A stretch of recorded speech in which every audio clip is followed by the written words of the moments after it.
Hello दोस्त, मैं Suresh sir GS गुरु में आपका स्वागत करता हूं। आइए आज हम दिल्ली सल्तनत का गुलाम वंश के बारे में चर्चा करते हैं। कल हमने मुस्लिम आक्रमण के बारे में बताए थे कि भारत में मुस्लिम आक्रमणकारी कितने थे। तो हमने बताया था कि मोहम्मद बिन कासिम और महमूद गजनवी तथा गोरी के बारे में चर्चा किए थे।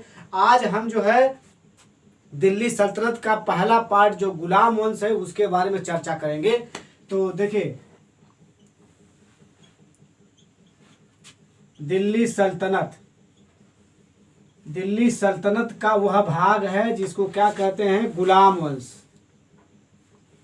गुलाम वंश के बारे में चर्चा करते हैं। तो गुलाम वंश में बहुत सारे शासक हैं। जो पहला शासक है कुतुबुद्दीन ऐबक। तो पहला शासक क्या नाम है, कुतुबुद्दीन ऐबक है। तो हम ऐबक के बारे में चर्चा करेंगे, ठीक है। इसके पहले हम मुस्लिम आक्रमणकारियों के बारे में चर्चा कर चुके हैं। तो सबसे पहले हम ऐबक के बारे में चर्चा करेंगे। ऐबक किसका गुलाम था? ऐबक किसका गुलाम था? यह किसका गुलाम था? गोरी का। यह गोरी का क्या था? गुलाम था। यह गोरी का गुलाम था। और इसने किया क्या था, इसके बारे में और क्या जानते हैं? इसे लाख बख्श कहा गया। इसे लाख बख्श कहा जाता है। इसे लाख बख्श कहा जाता है। और इसके बारे में क्या कहा जाता है, इसने क्या किया था कि 2.5 दिन का झोपड़ा, 2.5 दिन का झोपड़े का निर्माण करवाया था। इसने 2.5 दिन के झोपड़े का निर्माण करवाया। और इसने क्या किया था, इसने 2.5 दिन का झोपड़ा बनवाया था। और इसने कुब्बत उल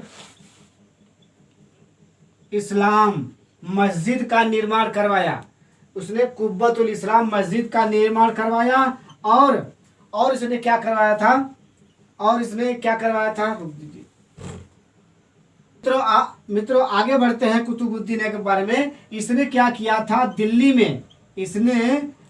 में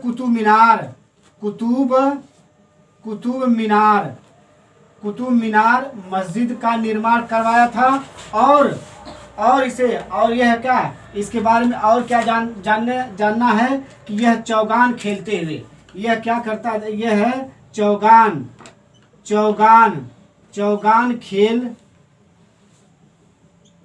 खेलते समय क्या किया था, घोड़े पर से गिरा और इसकी मृत्यु हो गई। आगे इसके बारे में और चर्चा करेंगे। आगे इसके बारे में और चर्चा किया जाए तो इसे क्या कहा गया, पहली बात इसके क्या हमने बताया है कि लाख बख्श कहा गया। और इसके बारे में मुख्य रूप से ये जाना जाता है कि यह दिल्ली का पहला गुलाम वंश का शासक था। यह पहला शासक था। यह सुल्तान नहीं था, बल्कि क्या था, यह सिपह सलार। यह क्या था, दिल्ली का सिपह सलार था। किसका था? गोरी का था। और गोरी की राजधानी कहाँ हुआ करती थी? गोरी की राजधानी हमने आपको बताया था लाहौर थी। और ऐबक लाहौर से शासित था, अर्थात गोरी की राजधानी लाहौर थी। और ऐबक कहाँ का? ऐबक दिल्ली का सिपह सलार था। ऐबक कहाँ से शासित होता था? लाहौर से शासित होता था। अब आगे चलते हैं मित्र, इल्तुतमिश के बारे में चर्चा करते हैं। अब इल्तुतमिश के दूसरा शासक, गुलाम वंश का दूसरा प्रमुख शासक है इल्तुतमिश के बारे में चर्चा करेंगे। इल्तुतमिश के बारे में क्या है, मुख्य घटना हम आपको बता रहे हैं। जिस तरीके से लोग कहते हैं कि मिर्च मसाला हम आपको दे रहे हैं और कैप्सूल दे रहे हैं, जिसे क्या ये बार बार आपके एग्जाम में पूछ चुका है और बार बार आएगा भी। तो इल्तुतमिश के बारे में क्या कहा जाए, पहली पॉइंट है, इसे कभी कभी पूछ दिया जाता है अल्तमस। इसे क्या कहा जाता है? अल्तमस कहा जाता है। कभी कभी बड़ी बड़ी परीक्षाओं में अल्तमस नाम से भी जाना जाता है। दूसरी पॉइंट क्या है, इसे गुलामों का गुलाम, यानी क्या है,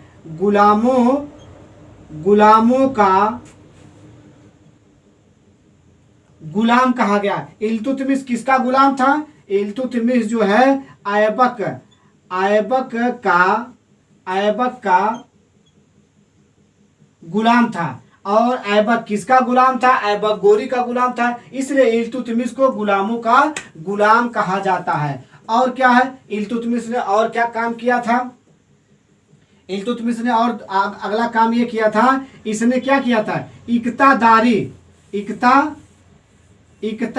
व्यवस्था, भारत में इकतादारी व्यवस्था को लागू किया था। इकता क्या होता है? इकता एक भूमि का टुकड़ा होता है जिसे क्या किया था? ये छोटे छोटे सामंतों को क्या किया था? अपने जमीन को बांट दिया था और वहीं पे वो शासन करेंगे, वहीं से अपने साम्राज्य का विस्तार करेंगे। तो क्या किया था? इकतादारी व्यवस्था को लागू किया था।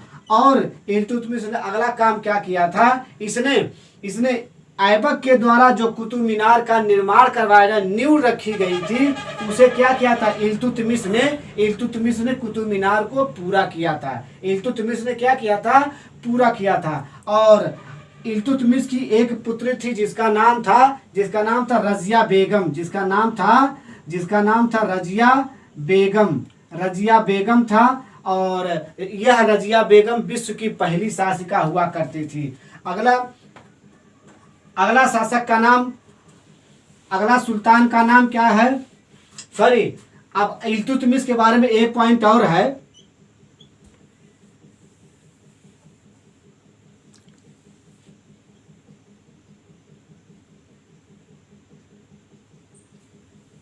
इल्तुतमिश के बारे में एक पॉइंट और है।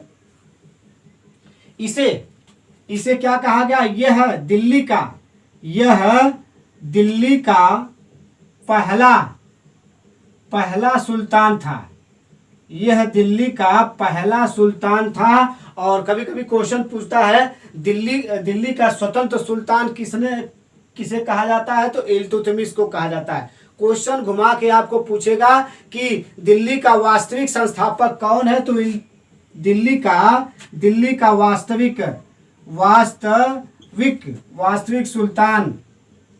वास्तविक सुल्तान इल्तुतमिश को कहा गया। क्यों कहा गया? क्योंकि इल्तुतमिश ने गोरी की राजधानी लाहौर से संधि विच्छेद कर लिया था और तुर्की के खलीफा से सुल्तानियत की पद को धारण किया था। इसलिए इसे कहा जाता है दिल्ली का पहला सुल्तान और वास्तविक सुल्तान था, अर्थात दिल्ली का वास्तविक सुल्तान माना जाता है। अगला आपका है, अगला सुल्तान गुलाम वंश का अगला प्रमुख सुल्तान बलबन है। बलबन है मित्र। अब बलबन के बारे में बहुत सारे क्वेश्चन, तो बहुत ही इंपॉर्टेंट क्वेश्चन आते हैं। जैसे बलबन ने क्या किया था? बलबन में सबसे पहले हमने आपको बताना भूल गए हैं क्या कि इल्तुतमिश ने 40 गुलाम सरदारों का एक संगठन बनाया था। इल्तुतमिश ने 40 गुलाम सरदारों का एक संगठन बनाया था, जिसे क्या कहा जाता है? तुर्कान ए चिहलगामी कहा जाता है। यानी इल्तुतमिश द्वारा ये 40 गुलाम सरदारों का एक संगठन बनाया था, जिसे तुर्काने चिहलगानी कहा गया। तो बलबन ने क्या किया? इस संगठन को समाप्त कर दिया था। यानी तुर्काने चिहलगानी को क्या किया था? बलबन ने क्या किया था? समाप्त कर दिया था। यानी क्या है? यह तुर्काने चिहलगानी को समाप्त किसने किया? बलबन ने। क्यों किया था? क्योंकि यह संगठन सुल्तान को क्या करता था? बैठा देता था और सुल्तान को हटा देता था। यानी यह संगठन का कठपुतली हो गया था सुल्तान की पद को गरिमा को बनाने के लिए बलबन ने सबसे पहले क्या किया था? 40 गुलाम सरदारों के संगठन को समाप्त कर दिया था। क्योंकि जब बलबन सुल्तान नहीं था तो उसके पहले ये 40 गुलाम सरदारों का क्या था, यह एक सदस्य था। वह जानता था कि 40 गुलाम सरदारों यानी तुर्कान चिहलगानी की क्या स्थिति है, क्या परिस्थिति है। इसलिए उसने क्या किया था, सबसे पहले सुल्तान बनने के बाद उसने तुर्कान चिहलगानी संगठन को समाप्त करता है। और क्या करता है, समा और सुल्तान के पद की गरिमा को बनाने के लिए उन्हें ईरानी त्योहार और ईरानी परंपरा को जारी किया। जैसे क्या किया था, सिजदा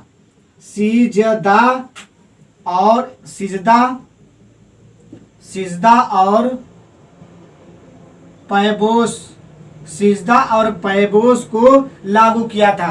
सिजदा पैबोस का मतलब ये होता है झुककर सलाम करना और पैरों को घुटने के बल चूमना। इसीलिए किया था कि सुल्तान के सामने झुककर सलाम किया जाए और घुटने पर बैठकर क्या किया जाए, उनको चूमा जाए। तभी तो क्या होगा, सुल्तान की पद की गरिमा बनेगी। और क्या किया था, मंगोलों के आक्रमण के भय से बनने के लिए और सुल्तान के पद की गरिमा को बरकरार रखने के लिए उसने क्या किया था, लौह और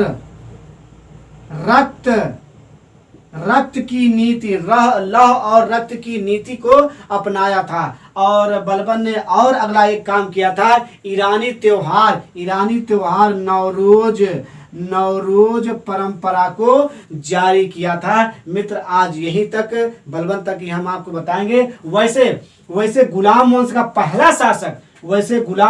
पहला शासक जो था ऐबक था और अंतिम शासक कैकुमर्स था, जिसको कैक्यूमर्स था। ये क्वेश्चन कई बार पूछ चुका है। देखिए, अगर सुल्तान पूछे तो सुल्तान ऐबक नहीं है, सुल्तान ऐबक नहीं, बल्कि ऐबक क्या था, गोरी का सिपा सलार था। इसलिए पहला सुल्तान इसको नहीं कहा जाता। हाँ, अगर क्वेश्चन घुमा के पूछता है कि दिल्ली का पहला शासक कौन है, तो ऐबक आप बताइएगा। लेकिन दिल्ली का पहला सुल्तान, वास्तविक सुल्तान कौन है, तो इल्तुतमिश है। और गुलाम वंश का अंतिम शासक कौन है, कैकुमर्स है, जो बलबन का पोता हुआ करता है। मित्र, आज यहीं तक गुलाम वंश का प्रमुख चैप्टर हमने आपको पढ़ा दिया। और आपसे विनम्र निवेदन है कि आप मेरे चैनल को सब्सक्राइब करिए और मित्रों के साथ शेयर करिए और लाइक करिए। यही सुरेश सर आपसे उम्मीद करते हैं। आप हमसे जुड़े रहिए। आए दिन, प्रत्येक दिन मैं आपको वीडियो अपलोड करूंगा। और मिर्च मसालों के साथ दोस्त, अगर आप मेरे दोस्त हैं तो आपको गोश्त बनाकर खिलाऊंगा। इस मैटर को मिर्च मसाले के साथ गोश्त में, चिकन में, मछली में बनाकर जिस तरीके से आप बहुत ही तारमता से खाते हैं, मीठ लगता है, तित लगता है, खट्टा लगता है, मीठा लगता है और हमेशा वह तीखा मीठा याद रहता है, उसी तरीके से मैं आपको मिर्च मसाला देता रहूंगा और हमेशा याद रहेगा आपको। धन्यवाद। और मेरे चैनल को सब्सक्राइब